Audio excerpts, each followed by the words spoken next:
Well, hey everybody, John Ritlin here, and this is hashtag Ask for Honesty episode 13. I do apologize for this one going up a little bit later than normal. I'm trying to adhere to the Wednesday and Saturday show schedule, but unfortunately, due to the fact that Super Showdown was last Friday and that ran did so well, and thank you guys very much for 700 views, or damn close to 700 views last time I checked. Thank you guys very much for that. Since that was on Friday, I waited until Saturday to do a couple back-to-back hashtag Ask for Honesty episodes to answer all your guys' questions. Great questions. And going forward, I'm going to limit it to 3 questions. You guys asked some great ones. I just want to give equal time to as many people as possible. Now, some questions I don't answer in as much detail because some I only have a little bit to say. Others are great ones to dive into. They give me inspiration for rants. I get inspiration to do one about Shane McMahon being on TV too much and the wild card rule and how it's ruining the current WWE product. In fact, I may do one here in a bit. But honestly, I just want to give as much equal time to you guys as I possibly can. So thank you guys for the support. I really do appreciate it. There will be another episode later this week, so you have a chance to send in more questions. If you want to send a question, leave a comment below this very video. Or find me on Twitter, hit me up in DM, again, about 3 questions. You can ask one. You don't have to ask 3. If you only have one, that's cool. But just limit it to 3 and ask some layered parts of the questions. If you really want more stuff, make sure it all ties together. Or hit me up on Twitter in one of the pinned tweets that I put up either Tuesday mornings or Thursday mornings. And just use the hashtag Ask for Honesty, wrestling, music, or movie-related questions. But without any further ado, I don't know if this one's going to go as long as other ones, as I have some good questions to some great ones, but not as many as normal. I just want to get this out there because I want to give everybody as much time as possible. So we go to BSG 103079. Where does that Hard Times promo by Dusty Rhodes rank to you? For me, it's top 3. It's easily Dusty Rhodes' best promo. Easily. And that covers a lot of fucking ground. You got... like when he, the promo when he finally turned babyface in Championship Wrestling from Florida. I don't remember who the fuck he turned on. Was it Khan? It was like Killer Khan or something like that. Or no, it might have actually been a Japanese wrestler. Sorry, some of this stuff blends together for me, but I remember he turned on that. He's like, he couldn't stand it. The Hard Times promo has to be his finest promo, though, because you could just see the fire and the passion and everything. And that's the one thing about Dusty. Now, he was a legit athlete and wrestled well into his 40s. And he didn't look necessarily like he would be an athlete, but he was very athletic and very well and very good. He could wrestle 60 minutes easily, like with Flair or Wyndham or people like that. He could keep up with a lot of people younger than him for a time. I mean, once it got to like the late 80s, I mean, he was in his mid 40s. Everybody breaks down at some point. But his gift of gab, the fact that he could do so many great promos and just what he was able to do, it's amazing being able to watch Dusty and just, he just drew you in. He draws you in still. And he's been gone from us for 4+ years. I believe just recently was the 4-year anniversary of his death, which is still a day that hits me hard because, yes, he was in his 60s and everything. I'm certainly not going to try to say that, that age and everything wouldn't have caught up with Dusty, or mileage or injuries and all that stuff. But it still hit hard because he just seemed so larger than life, you wouldn't have thought that he would have been gone. But I digress. His Hard Times promo was picture perfect Dusty Rhodes. Just everything, the hardworking man, the common man. Yes, the common man stuff came later when he was a polka dot wearing guy, and he still could make that work. He still made those promos work despite the fact it was ridiculous. He made it work because that's just how goddamn good Dusty Rhodes is. That Hard Times promo has to rank top 3. It may be the greatest wrestling promo. Everybody can throw out debates on that. I mean, you got Flair's promos that you could throw out, a couple of those. You could throw out the pipe bomb. I don't think the pipe bomb is as good as Hard Times. I'm going to say that, but there are people that would throw out CM Punk's pipe bomb. The work shoot, and it was a work. You could throw that out. You could throw out, I don't necessarily want to say a Bret Hart promo, but there were some good Bret Hart promos. I mean, not as good as Hard Times, but that would have to be top 3, Hard Times. If I had more time, I would have written it down and everything, so I didn't misquote it, but just, God, a man works at a factory for 30 years, they kick him in the butt, give him a watch and say, a computer took your job. that's hard times. I'm sorry, by the way, for that terrible Dusty Rhodes impression, but want to hear a Dusty Rhodes impression? Listen to Jim Cornette's podcast. Yes, I'm a Jim Cornette fan, and I'm also a massive supporter of the LGBTQ community. You can be both. You can be. I'm just saying. I actually had people block me over the fact that they say I'm not really an LGBTQ fan because I listened to Jim Cornette's podcast and defended him, even if I understood the frustrations about what he said about Sonny Kiss. And I know I'm going off on a bit of a tangent here. And this is not anything against anybody that healthily debated the stuff with me. And you guys know who you are. I appreciate the healthy debates. It was the people that blocked me they go, well, you're not a real fan, or you're not this or whatever. Well, okay, I didn't need you guys anyway if you're going to block me over something like that. But to all that healthily debated that with me, and whether we agreed or not came to a common ground, thank you guys so much for that. As for the Hard Times promo, top 3, 100%. I mean, it has to be. His best promo, easily. Not sure what else you could rank above it. Let me know in the comments what promos you would rank above Hard Times. I would like to hear it. I'm not going to throw out anything for New Japan because I don't speak Japanese, so I don't know exactly how good that stuff is. But the post-match stuff, and I like, recent promo that I really liked. I liked Shingo being upset after losing Best of Super Juniors. But Dusty Rhodes, one of the all-time best promos, if not the best. It would be hard to argue otherwise. And then we go to AJA T800. What are your top 5 favorite current professional wrestling maneuvers or finishing moves, and your top 5, current finishing maneuvers that you feel are terrible? I feel the Judas Effect is absolute shit, and that's Jericho's, elbow finisher. I don't really care for that. Bad Luck Fale's Bad Luck Fall, I just don't really care. I mean, it's impressive because he's big and he throws people, but I just don't really think it's all that good. That one's pretty terrible. Chase Owens' Jewel Heist, even though he usually uses it as a setup, that's not a very good one. Chase Owens is a good enough wrestler, but I just don't think he's all that interesting, if that makes any sense.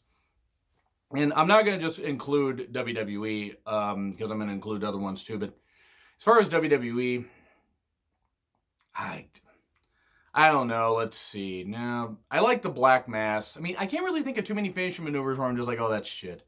I like the Black Mass by Alistair. I like the Hammerlock DDT by Andrade. The Curb Stomp is what it is. Let's see. God, that's a really, really good... Skull Crushing Finale, I just feel is kind of shit. And Miz is a good worker for what he is. I just always feel it's kind of shit. Shane McMahon, whatever the fuck his finisher is, I mean, the guy's fucking terrible anyway. He takes a lot of insane bumps and does a lot of weird shit. And I'm actually, again, going to have a rant about Shane, the wild card rule, and current WWE at this point. In fact, I might record right after this. But let's see, Black Mass, Hammerlock DDT. I like the Purple Rainmaker by Velveteen because he just gets so much height on it. Io Shirai's Moonsault, I think, is a thing of beauty. God, I really can't think of that many others. I really can't. Sorry. I would say Dana Brooks' finishing maneuver is terrible. But I don't know if it's terrible or good because she doesn't really win any matches. She could have the greatest goddamn finisher in the world. Bayley to Belly is pretty shit. I mean, I like Bayley. I do, but she needs another finisher. I like the Woman's Right. I think that they might want to give Lacey another finisher at some point. So it's not just obviously right, but it's not just relied on her using her fist. No, that's not a euphemism. You can take it that way if you want. But yeah, the Bayley to Belly is pretty shit. I feel bad for saying that because I like Bayley, but those are a few. I mean, top 5. It's hard to really quantify the top 5 and stuff like that. I do like Adam Cole's last shot to the back of the head, and the Gargano escape is good, but it's just a crossface. I mean, it's just that's all it is. So I don't feel it's terrible, but I feel it's basic. And then his second question, and this one's going to be one that I'll get slightly detailed, but not too much, because I know some about it, but not all. Favorite Superman films / TV shows, ranked from worst to best. I know you said best to worst, but I'm going to throw some cartoons out there. I like the Max Fleischer cartoons, or Fletcher cartoons, I think is how you said Fletcher. Fletcher cartoons from like the 40s. I like those. I thought they were cheesy, but they were pretty fun. The Batman animated series from the 90s, I thought was really goddamn good. Those are some cartoons. Yeah, you could throw out, I mean, not the Super Friends necessarily, because as cheesy as that was pretty goddamn stupid. But those are a couple cartoons that stick out in my mind. Everything else, like, that had Superman in it after that, I didn't really care for. As far as actual TV shows, like, main series, you got the serials that were in, like, the 30s, 40s, 50s, stuff like that. Um, Lois and Clark Adventures of Superman had its moments, but I think got overplayed. Smallville was one that got really overplayed. Like, we're supposed to believe Tom Welling and a few others, Allison Mack, who, wow, she really went off the fucking deep end. I mean, good God. I used to think she's kind of cute. She's got all this nerdy cred about her and everything, and holy fuck, she's nuts. But, you know, her insanity aside, you had Michael Rosenbaum, who I actually always remember making fun of how he said Clark. I don't know why. It just was funny. Um, yeah, Kristen Crook, I think is how you say her name. You know, she starred in Street Fighter, The Legend of Chun-Li. That was a great film. Smallville was good for a while, but it suffered from Dawson's Creek syndrome, where it basically got overplayed. It got really, really, really overplayed. It just ultimately didn't work for me. I didn't really, I mean, I think that they could have ended it well before they did. I know why they didn't. They wanted money, they wanted ratings, stuff like that. But Smallville I enjoyed. So I would rank the cartoons higher, because I always think you could do more with animated stuff for, like, Superman, you know, the superpowers and all that stuff and everything in the flying, than you can with stuff like, you know, with live action. But none of them were particularly good. God, it was terrible. I thought Dean Cain was a fine Superman.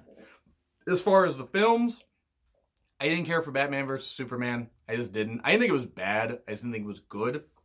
Um, I liked Man of Steel. I know I'm in the minority there. I like Man of Steel. I thought Henry Cavill, Carve Up. I mean, I always get his name wrong, but he was good. I thought he was a good Superman. Man of Steel was better than Superman Returns. Superman Returns and Superman 4 Quest for Peace would probably be the lowest on the totem pole there, because they just weren't very good. Quest for Peace was just absolutely cheesy and ridiculous and reeked of the studio butchered everything that was already butchered and just pushed it out. Superman Returns, Brandon Routh, and, you know, Ruth. He was somebody that was pretty goddamn good. I thought was a pretty damn good Superman. And he got a bad rap because of how bad that movie was. I liked him in Dylan Dog, Dead of Night. I don't know what other movies he has done. I think he should get another chance to be a leading actor, at least in my opinion. But that one, outside of his performance, wasn't really all that much. It was way too long, way too overdone, and didn't really ultimately work. You gotta go back to the Christopher Reeve Superman from 1978. Yes, the Richard Donner cut, #2, was good for what it was. That's the thing. If you ever get, like, an actual, like, you know, good cut of a movie, then it works. You know, it works a whole lot better. Three is kind of like the redheaded stepchild. You don't really factor 3 all that much. But yeah, 4 and Superman Returns would be down there, like, as far as, like, you know, competing in the quest to see who was last place. I would almost say that Quest for Peace would actually be the worst one. But yeah, as far as, like, the other actors that I mentioned, really hard to, like, you know, knock Henry and you know, Brandon, because they did the best they could. And again, Man of Steel at least was a little more visceral as Superman. Like, you know, I actually thought that was pretty good. So I hope I answered, you know, the best parts of your questions there. But it's really hard to rank some of them because I'm a Superman fan, but I'm not a super fan, as cheesy as that sounds. And then we get to add a Freaky Dude on Twitter. Are you looking forward to the FF7 remake next year? Sure, why not? I'm not knocking your question, but it's like FF7 is a game that was not all that impressive when it came out. I know that's unpopular. And I played that game a lot. I probably have played that game to completion while I had a PlayStation or a PlayStation 2. I probably played it to completion 15 times. Could beat it a whole bunch of different ways. Found a way to get the ninja character Yuffie. I don't remember the exact name because she was always one of the characters I used the least.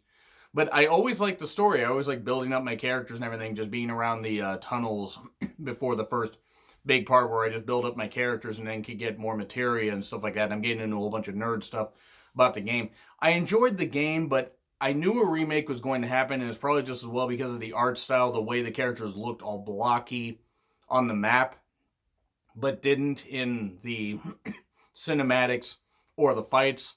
And I guess that was a conflict between the studios, that were working on the game. So I'm excited for it. I don't know how good it's going to be. It looks impressive. It looks like to put a lot of money into it, but I don't know. Am I excited for it? If Derb gets it and wants to stream it, I'll play it.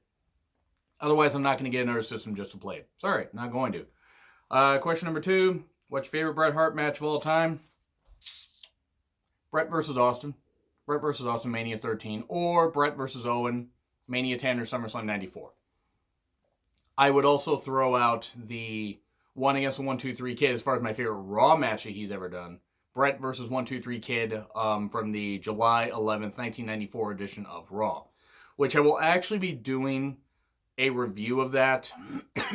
A retro review of that. I would say in the next couple weeks. Because we're coming up on the anniversary of that. But I want to try to get that out of the way before the G1, the New Japan G1 Climax coverage starts. And a little bit of a cheap plug here. I will probably be giving my thoughts on the G1 fields, but probably not reviewing the entire Kizuna Road card that, it's going to be announced during. I need a bit of a break from staying up late and reviewing New Japan just for a few shows. I know that sounds a little cheesy, but I would say Bret Hart. Bret Hart's favorite matches. You can fill a long goddamn list. His WCW stuff, I really didn't find all that much impressive about it. I did like his tribute match to Owen against Chris Benoit on the October 5th, 1999 edition of Nitro. I believe it was October 4th or October 5th.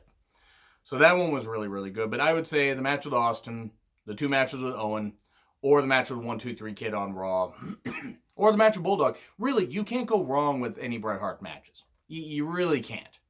I mean, hell, he had a great match with Fatu just before Mania 9, in March of 93 on a Raw. And third question, what are your thoughts on Velveteen Dream defending Vince McMahon and sports entertainment? He's doing it to stay with the character. Maybe curry favor with the boss. I think he's just doing it to keep up the gimmick, where he just needles and trolls the audience. That's really it. I mean, that's really, I think, what it ultimately is.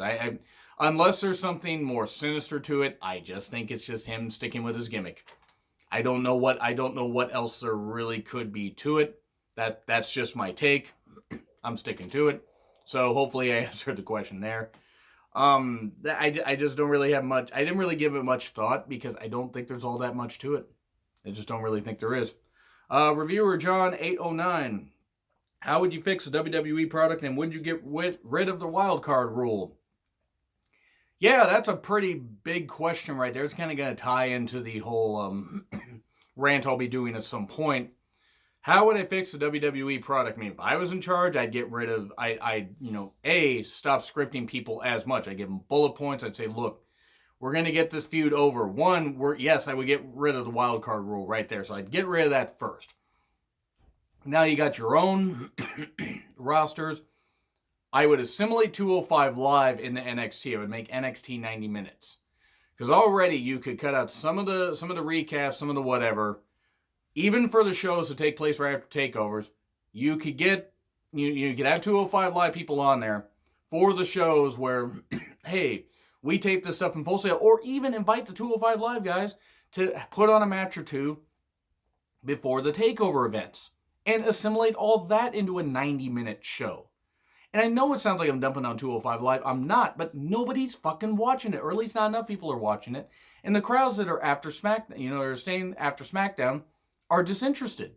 Because it's all taking place in a vacuum. So that's something I would do. NXT UK. One, I'd move that fucking takeover, UK takeover that they're going to be doing. Because it's going to be going up, against New Japan's Royal Quest, which is selling way more tickets. They got some football match. It's in Cardiff, and I hope I pronounced that right. I don't know who the teams are. Sorry, I don't follow my, UK or European football all that much. I barely follow, soccer or football here.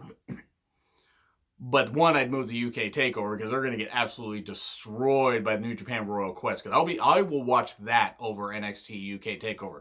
Derb can watch that if he wants and review it.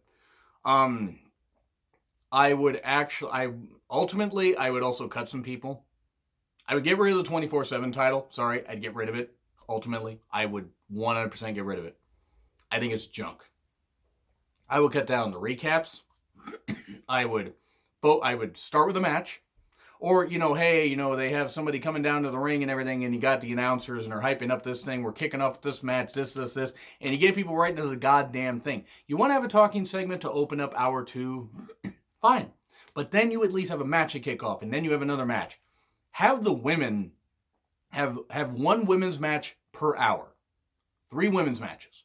You utilize your women more. You utilize the tag team more, the tag team titles more. You do that kind of stuff, because otherwise all you're doing is using the same women over and over and over. And that's nothing against a lot of the women that are maybe more talented than ones that are being featured. But like Naomi hasn't been featured on Raw all that much. Neither is Natalya. Neither is Sarah Logan. Is Sarah Logan injured? Is she out hunting people in the wild? Is she out hunting animals? Is she skinning people alive? Are we going to find a Buffalo Bill situation? I mean, I don't think so, but it's just as good of an explanation as any as to why Sarah Logan has not been featured. Like, I know Ruby Riott is hurt. She had shoulder surgery, possibly. She has to have other shoulder surgery on the other one or whatever once that recovers. I think it's double shoulder surgery. Don't quote me on that, but I know she had to have it on at least one. I would focus on the tag team division as well. I would make sure to occasionally use tournaments for on Raw or SmackDown the US or the Intercontinental title. Occasionally use a tournament for the tag teams. I would make it one tag team title per show, or one tag team title between the shows, because they don't focus enough on the tag teams. Tag team champions go between the shows. And that way you can build up some tag teams and everything. And then eventually, if you have enough tag teams on both shows, then you can create another tag team title down the road, like a year or 2 or something like that. Which I know sounds a little bit, weird, like, well, why, even get rid of the titles? They're just fucking props. The championships are just props unless you actually keep them, unless you actually keep them active and everything. Hawkins and Ryder hadn't been on TV for about a month. Since being beaten by the Viking Raider Experience, whatever. And then the Revival beat them and win the titles back like 2 months after they won them. Or 2 months after they lost them on the kickoff show at Mania. Titles haven't meant anything. They need to make sure that they use everybody properly. They need to get Corbin out of the main event scene as a heel. He's just not that effective. They need to get Shane out of the main event scene. They need to get Shane out of the goddamn ring altogether. They need to push Drew. That's what I would do. I would also cut about 10 people. And that's nothing against anybody. But I would cut 10 people from the main roster. I would cut 10 people from NXT. I would say, hey, we will put in a good word for you in New Japan, or Ring of Honor, or AEW, or something. But they're filled to capacity. They would need to trim some of the fat. And that's not even to say that some of the people I would trim would be ultimately bad people or untalented. I would also let people go if they want to go. If Sasha wants to go, let her go. If the Revival want to go, let them go. If EC3 wants to go, if other people want to go, let them go. Why have disgruntled employees there? That's what I don't fucking get. Harper, let Harper go. I mean, Harper's almost 40. It's like, what? You're going to pay him to not do anything, so you're wasting resources on a guy you're not going to fucking use. That's the kind of shit I would do. So I know I'm getting into a little bit more detailed stuff and everything, and this is, again, stuff I will cover in another rant that I will probably be doing later today before work. But still, that's the kind of stuff I would do. I would stop scripting everybody so goddamn much. Start with a match, do a little thing with the announcers. Start with a match, kick it off, have a women's match every single hour. So 3 an hour, or not 3 an hour. I mean, Jesus Christ. Even 3 men's matches an hour would be ridiculous, but have 3 women's matches, 1 in each hour at least. Build some good storylines. Combine the women's championships, and just make it where the champion travels between the shows. and maybe create a women's mid-card title. And I mean, I'm going to shout to Durb out for that. Not that he'll be watching this, but because he's currently on vacation. But I would do that. That's what I would ultimately do that for this reason. A mid-card title would be better. One main championship between the shows. Mid-card title between the shows. Tag team titles between the shows. You can create some new feuds and all that stuff and everything, and make sure that you actually utilize your women's roster. Liv Morgan, Ember Moon. You can't use them any fucking better. Ember Moon gets her switch broken, goes nuts. To be fair, it's a $300 system, or at least $250 system, so I'd be pissed too. Liv, who isn't the best in the ring, but could at least be utilized and seemingly has gotten better, judging by some footage I saw of a match she had against Ember Moon in a dark match. And no, I'm not saying dark match because Ember was in it. I'm not that way, but I had to say the joke anyway. They need to utilize everybody better. I would find a way to, and now granted, I might be booking as far as a fan's perspective, but I would get rid of the Money in the Bank concept for the men and just have it for the women. I think it's overplayed with the men. 3 years in a row, they've done a really bad job with the men's briefcase. I would actually argue, even though Ambrose won, and that was all cool and everything, they really haven't had any good Money in the Bank holders since Rollins. But that's another discussion for another day. At Jeremy8911, thoughts on Chad Gable being moved to 205 Live? He should be moved to Future Endeavors. I mean, I'm sorry. I know that sounds mean. I know you're a big Chad Gable fan. So am I. I think Chad Gable's great. I just don't fucking see the point in Chad Gable being included in the company if they're not going to fucking use him. He was not used for months on end, except on live events. Why use him? Cruz, Buddy Murphy, Alistair's been shouting at a camera for 2 months. Ali's here and there, as far as how he's used. Excuse me. Even though I think Ali is fantastic, I don't know what they're going to do with him. Not everybody can be a main eventer, and I get that. But for fuck's sake, it goes back to my thing that I said in the previous question about maybe getting rid of some people, even as talented as they are, because it's just like Cedric Alexander hasn't been seen on Raw in a while, except in the 24/7 bullshit. I'm happy for him. I'm happy for Chad. If he gets the opportunities, that's great. I'm really, really thrilled for him, and hopefully he does well. I won't be watching because I don't have the time to watch 205 Live. I know that sounds kind of mean. I come up with solutions to save it, but I got too much content that I'm producing myself and too much work that I'm doing. I don't have the time. I barely have the time to watch NXT weekly now. NXT UK I have not watched weekly in months. And I love the women's division. I love some of the stuff, or some of what they're doing with the men's. I keep up enough on the results, but it's too much content. Chad Gable, great for him. I hope it works. I don't know if it will. But good on him. He can have some good matches at least. Great Love 91. Who do you think is the one that will finally dethrone Shayna Baszler? Excuse me while I try to not do my typical joke of deep throat Shayna Baszler, because unfortunately that is how I hear the word dethrone. I'm trying hard not to say that, but I digress. Who will it be? I know you're a Shayna Baszler fan, and she has won me over as far as her ability, so I don't want you to take this as a shot. Because I'm glad if anybody is a Shayna Baszler fan. If she does something for you, if you like her, that's great. I'm not saying she's a bad person. Her title reign has not been that good. It's gotten to the point where the women's division almost feels like at a standstill. To me. Now, is it as bad as when Asuka was champion? And I love Asuka. Is it as badly booked as when Asuka was champion? No. But still, eventually it gets to where, okay, she's this and this and this. She doesn't need Duke and Shafir out there stumbling over their goddamn feet, ruining things, ruining what could be good matches for her. I'm sorry. She doesn't need that. Like, why would somebody that much of a fucking badass need two that basically wrestle or even walk like they have two left feet? But that being said, it could be Candice. It could be it could be Io again. Could be Mia Yim. It's not going to be Bianca. I don't know who the fuck you have to do it. I mean, not Casey Catanzaro. I mean, where the fuck's Deonna Purrazzo been? There are women they could do things with. They're not going to be Vanessa Borne or Aaliyah. A, they're heels. B, they ain't nowhere near ready. And I love Vanessa Borne. Aaliyah, I tolerate. I don't think she's bad, but I haven't been that generally impressed with her, even though I think her and Vanessa are a good team. It'll probably be Candice. I just have no faith that Triple H is going to be booking the women properly. Sometimes I think they're throwing everything at a wall, trying to see what sticks. And with Shayna, I'm kind of over the whole thing of her being champion. Because what really did it was if she had just held the championship and beaten Kyrie and everything at TakeOver Brooklyn 4 and just held it from, Mania last, or the TakeOver New Orleans rather. So before Mania 34 last year to now, it would be exhausting. She would have beaten Asuka she would have gotten close to being Asuka as the longest reigning women's champion, NXT women's champion. Actually, I think she would have beaten her. She would have. Because that would have meant it would have been close.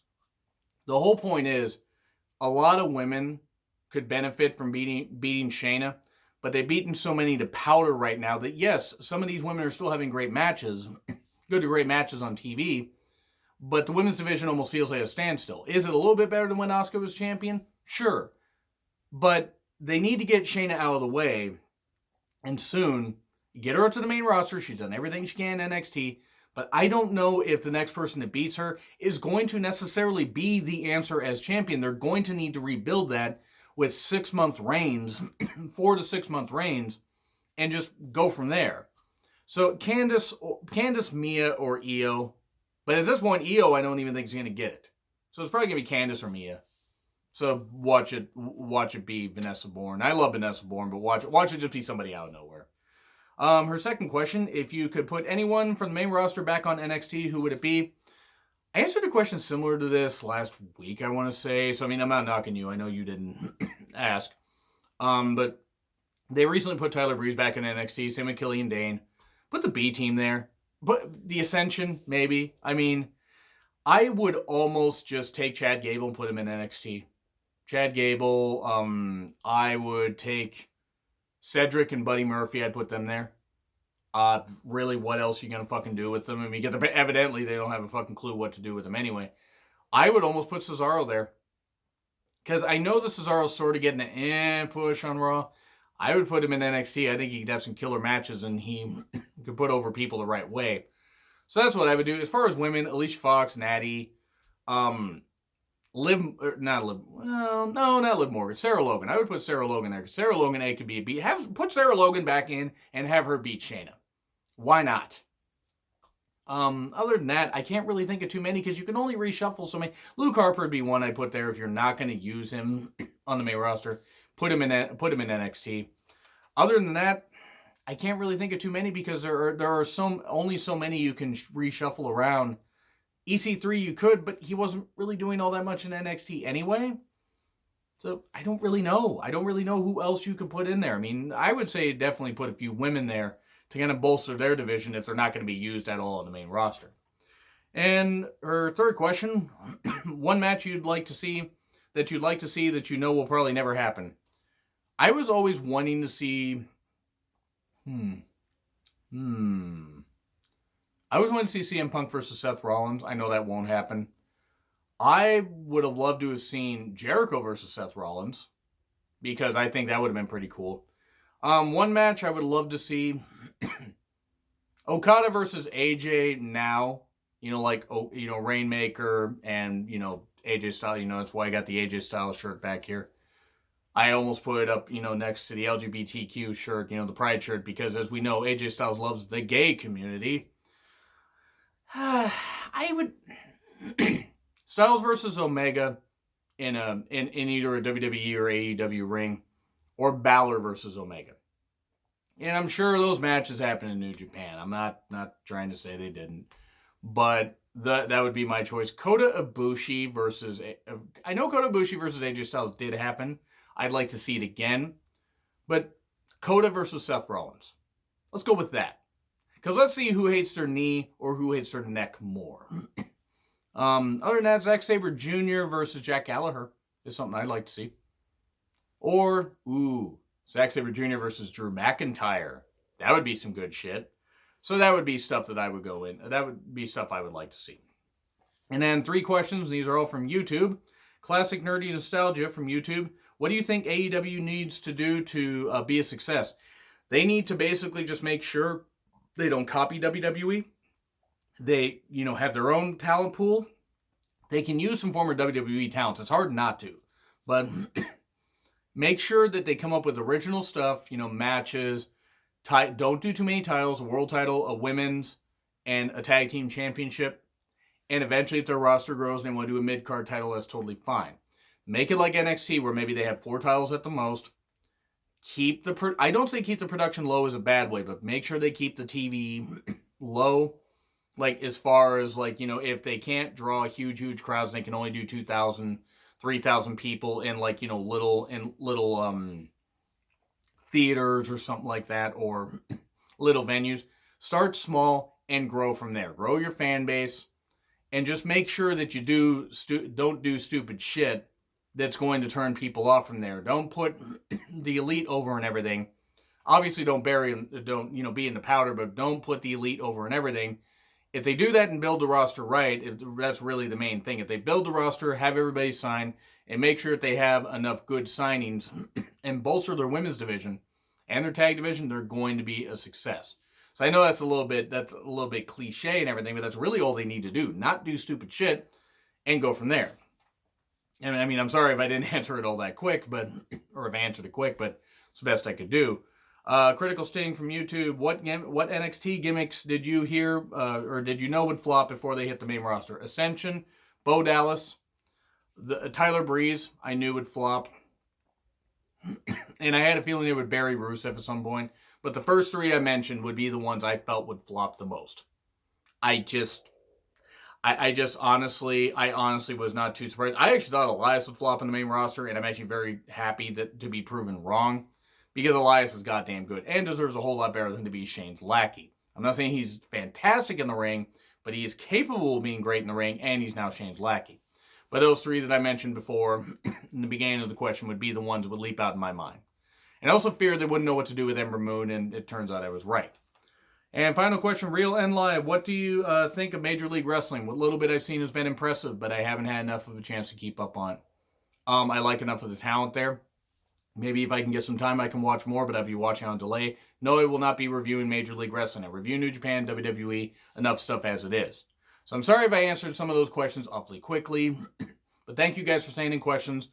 And again, comment on YouTube. Hit me up on Twitter if you want to ask me any more questions. Like, share, subscribe. Twitter handle in the description. I'm John Ritlin. I will see you soon.